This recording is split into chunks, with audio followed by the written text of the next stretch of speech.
Everyone, आज हम start कर रहे हैं क्लास 6 की आपकी सोशल साइंस की वर्कशीट नंबर 36। डेट है इस वर्कशीट की 22 Feb 2021। आज की वर्कशीट का एसएसटी का चैप्टर 7 है आपका नगर प्रशासन, नगर निगम की आय के स्रोत। इस टॉपिक को आज हम पढ़ेंगे बच्चों। अभी तक हमने वर्कशीट में देखा था कि नगर जो प्रशासन होता है, मतलब नगर निगम के कार्य को अच्छे से करने के लिए हर एक क्षेत्र को अलग अलग वार्ड में बांट दिया जाता है, जिसका अपना अपना पार्षद होता है। ठीक है, नगर निगम को बहुत सारे कार्य करने पड़ते हैं। अब इन कार्यों के लिए पैसा कहाँ से आता है, इसे हम देखेंगे। तो नगर निगम द्वारा अनेक कार्य किए जाते हैं। इतने सारे कार्य करने के लिए बहुत सारा पैसा चाहिए। जैसा कि आपने लास्ट की वर्कशीट में देखा था कि वो लोग जैसे जल आपूर्ति की व्यवस्था करवाते हैं, इसके अलावा हॉस्पिटल से संबंधित आपकी समस्याएं सॉल्व करते हैं, या फिर बाजार लगाने से संबंधित जो प्रॉब्लम्स होती हैं उसको सॉल्व करते हैं। ठीक है, बहुत सारी चीज़ें करते हैं। तो इन सब के लिए पैसा लगता है। निगम यह राशि अलग अलग तरीकों से इकट्ठा करता है। इस राशि का बड़ा भाग लोगों द्वारा दिए गए कर यानी कि टैक्स से आता है। आपने कई बार टैक्स सुना होगा।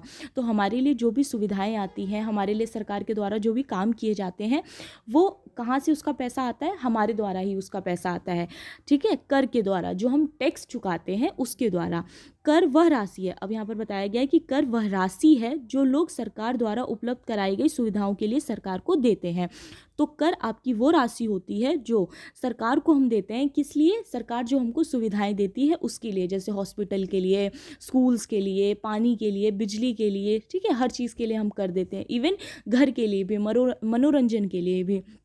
जिन लोगों के अपने घर होते हैं उन्हें संपत्ति कर देना होता है। आपने सुना होगा, जिन लोगों के अपने घर होते हैं उन्हें कई बार हाउस टैक्स देना पड़ता है, हाउस टैक्स देना पड़ता है। और साथ ही पानी एवं अन्य सुविधाओं के लिए भी कर देना होता है। जितना बड़ा घर उतना ज़्यादा कर। तो जितना ज़्यादा बड़ा घर होता है उस व्यक्ति को उतना बड़ा कर अपना देना पड़ता है। ठीक है, निगम के पास जितना पैसा आता है उसमें संपत्ति कर से केवल 25 से 30% पैसा ही आता है। तो संपत्ति कर से कितना पैसा आता है? 25 से 30%।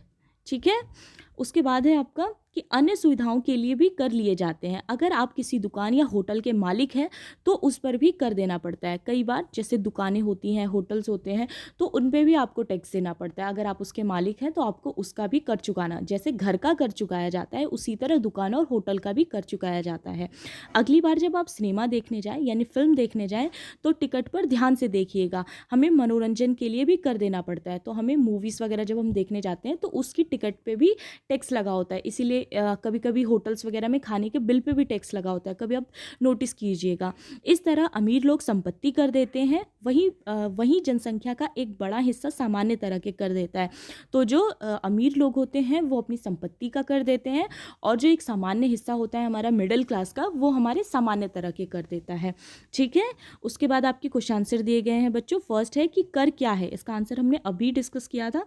तो ये देखिए, आप इसका आंसर यहाँ से लिख सकते हैं बच्चों कि कर वह राशि है जो लोग सरकार द्वारा उपलब्ध कराई गई सुविधाओं के लिए सरकार को देते हैं। ठीक है, ये फर्स्ट का आपका आंसर हो जाएगा कि सरकार हमें जो सुविधाएं देती है उसके बदले में हम जो उनको भुगतान करते हैं वही हमारा कर होता है। ओके, फिर सेकंड है आपका कि लोगों द्वारा दिए जाने वाले 2 कर के उदाहरण दीजिए। तो आप इसमें लिख सकते हैं संपत्ति कर और मनोरंजन कर। थर्ड है नगर निगम द्वारा प्रदान की जाने वाली किसी एक सेवा का नाम बताइए। तो आपको किस तीनों में से कोई भी एक सेवा लिख लीजिए, जैसे कि जलापूर्ति, जल निकास, या फिर बाजार के लिए स्थान। कोई भी आप एक सेवा लिख सकते हैं। ठीक है, तो ये थी आज की आपकी वर्कशीट। आई होप आपको अच्छी लगी हो। Thank you so much.